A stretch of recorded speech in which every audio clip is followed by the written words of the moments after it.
Hey guys, welcome back. Here's part two.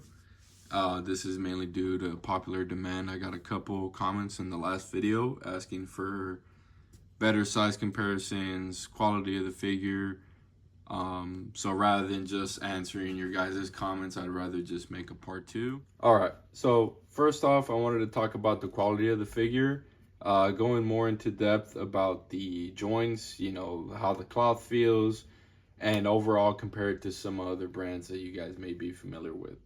Okay, so first off, for the joints, I think it's pretty comparable to something along the lines of, I would say like the more premium figures with Marvel Legends, McFarlane, and SH Figure Arts, pretty on par with like their $60 and under line.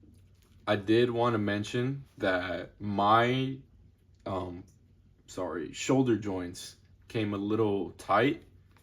They were making like kind of, I wouldn't say clicky, but almost like squeaking noise. And I've been collecting for a while. That's not a noise you want to hear when operating the joints of the figures. That could mainly be due to just the way the joint was, put into the peg, or maybe the measurements of the joint weren't too good. This being a third party company, I don't want to say that that's the case, but that's what it felt like. Definitely on screen, I wanted to recommend these first because I think this is something that isn't discussed enough in the action figure community. You don't need this specifically. I've seen people use some kind of floor shiner, but I think this works the best. I've been using it. It's about $12. I've been using it for like 2-3 years now, and it's same bottle. I still have like half of it left, so little goes a long way. This works wonders. And then right over here, you don't need this brand specifically, but silicone shock oil 100%, because I think other kinds of oils eat away at the joints and could cause them to kind of like weld together, something like that. So I would definitely recommend investing in these two. This will help out in any really tight joints. If you sand something down and it might be a little bit rough, this is going to help you out in those cases. And then on the other side of the spectrum, it's the Kiki fixed loose joints. Exactly what it sounds like. It fixes loose joints. Both of them are really good products. Obviously, I'm not sponsored by any of these, so do that at your own prerogative or whatever. But I would definitely recommend investing in those. But anyway, more so on the actual quality of the joints on this figure. Like I said, comparable to SHF, the McFarlane line and the Marvel Legends. Really good range. I mainly say SH Figure Arts because it does have a double ball peg joint on the neck, so it allows you to get better movement than any of the McFarlane or Marvel Legends figures that you usually run into. It's really good. The arm joints are really good. That's mainly where they compare to SH Figure Arts, and I would say like the lower arm and then the legs. And then I would say the diaphragm is pretty comparable to McFarlane, and the shoulder joint also pretty comparable to McFarlane. And then just the overall feel, the plastic, I would say is pretty close to Marvel Legends. It's really good, has some nice weight to it. Definitely does not feel cheap. My second point, I wanted to talk specifically about all the cloth aspects or the non-plastic. Feels kind of like a fox leather, kind of like a fake leather. It doesn't feel bad. It doesn't feel cheap or anything, but that's just what it strikes me as. And then the cloth is something like like a bed sheet kind of material. Same thing with the pants. The pants are a little stretchy. That has like a little stretchy waistband right here, and then obviously, as you can see, at the bottom of the ninja parachute pants that he's got going, They work really well. They're obviously has a bulkier look to it, so they don't interfere with any of the articulation. Everything works really well, very well fitted. That's the most important point that I wanted to mention is the fitting of the clothing is really, really good. You're not gonna get any kind of wrinkle marks after leaving it. You're not gonna rip it. It's just really well fitted, and yeah, that's pretty much it on the cloth portion. One last thing, I lied. A subscriber or viewer watched the video and asked if I could completely disassemble it. It was a bit of a pain to disassemble it, so I will not be removing the cloth, but I can tell you my experience. So basically, in order to completely remove the clothing, you want to pull the pants down completely off. You can remove the feet. They're not in frame, but you can remove the feet pretty easily. You completely remove the pants, and then the waistband or the belt or whatever you want to call this will slide off all the way. You don't need to slide it off all the way if you're just taking this off, but you just roll it down, and then this, it has like a little stitch thing right here, like a piece of cloth that keeps the robe together. You'll just open the rest of it up to the thing right here, and then you flip his arms up and you just kind of take it off like it's a normal shirt. If you want to and you feel comfortable with it, you can pop the shoulder peg off.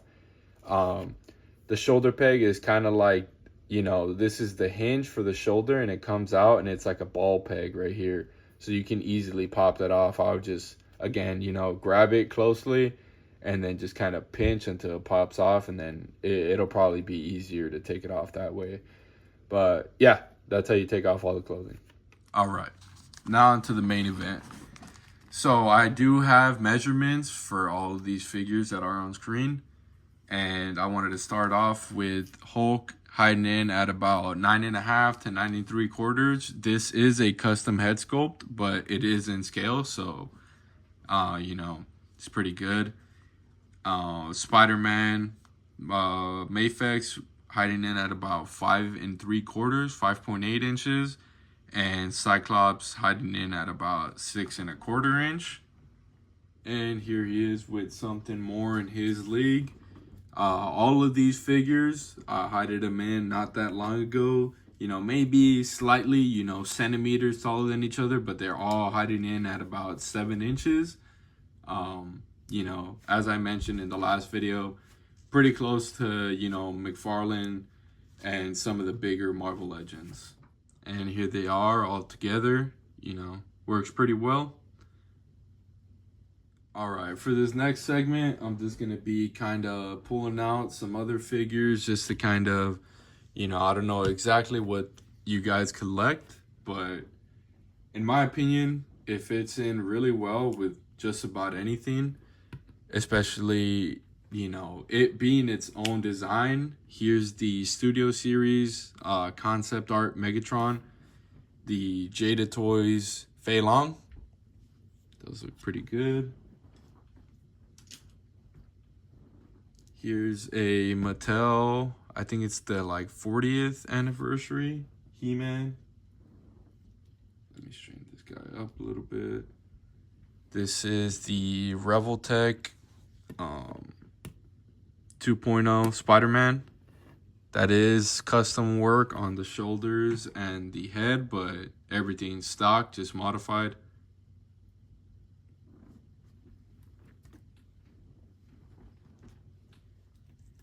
Here's a Majin Vegeta with a custom Tonson Art Toys head, but again, doesn't affect the scale too much. A custom UI Omen Goku that I made using mainly the DF Martial Artist or Martialist Forever Goku body.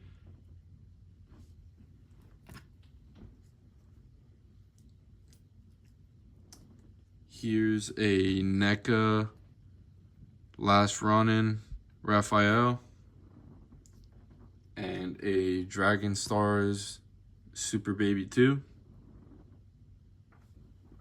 lean a little bit forward. Let me fix that. You know, whatever. And then again, kind of a part 2 with a, you know, regular Space Marine, Ultramarine from Joy Toy. It's 1/18 scale. And then I don't know exactly what scale these are, but this is the Dragon Ball Evolution line. I think they're 4-inch figures, if I'm not mistaken.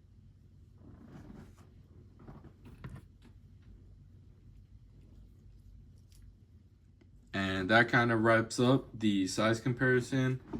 As you guys can see, it fits in pretty well. You know, again, kind of to go over what we, you know, recap a little bit what we went over yesterday, or the last video, sorry. It's a unique design, so you can kind of fudge with it. You can kind of, you know, mix and match.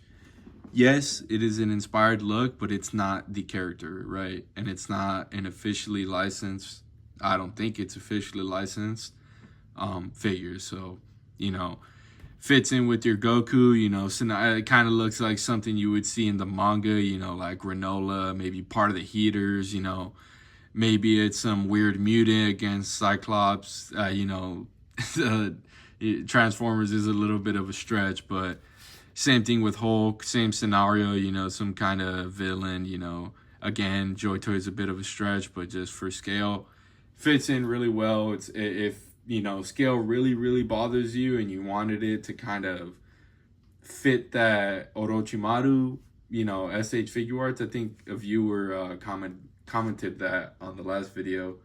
But, you know, unless that's exactly what you're going for, I don't think it's a big problem. I think it fits in pretty well. Some final thoughts on the figure. Again, I would say if this is something you're interested, you're on the fence, I don't think there's enough wrong with it, or really even, you know, there is anything wrong with it to really not get it. I think the $50 price point is very fair for what you're getting. Fits in really well. You know, it's all up to your imagination if it fits in with your collection or it doesn't. You know, like I said, a couple scenarios in the last segment, it all fits in pretty well. It's a good addition. It's a nice design. It's pretty well scaled for what it is. Good physique, good cloth overall. It's not too, you know, the cloth goods aren't too polarizing, you know, or different from the rest of the cast, that it looks completely different. You know, my main problem with Mezco is that they just kind of look like they're wearing pajamas, or, you know, someone cosplaying as whatever character they make, but you're not getting that in this scenario. I actually think, you know, you can kind of see it in some of my work. I think this is kind of the direction that Dragon Ball should go. Getting Dragon Ball figures, you know, with this scale, with this kind of cloth, you know, look at the pants and stuff. You could probably get it you can probably get better, you know, articulation and maybe potentially a better aesthetic with going with some kind of design like this. I think this is a really nice, refreshing design for a character.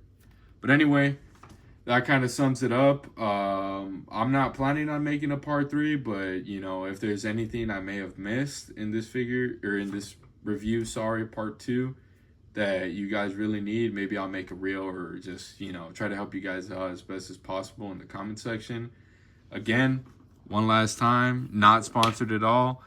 Go out and get you these. These are, this is a lifesaver to help preventing you from, you know, breaking your figures. And this is, you know, if you got maybe some old Toy Biz, or just, you know, Rebel Tech, and, you know, you're playing around with it a lot, this comes in clutch. But yeah, guys, hope you guys enjoyed. Hope I was able to, you know, answer any questions you guys had. I hope it was informative for you newer viewers that didn't leave a comment or didn't have any questions on the last video. But yeah, appreciate you guys watching. Leave a like, share, you know, check out my Instagram. I did upload pictures of this guy. I'm planning on uploading some more for you guys. And yeah, y'all take it easy.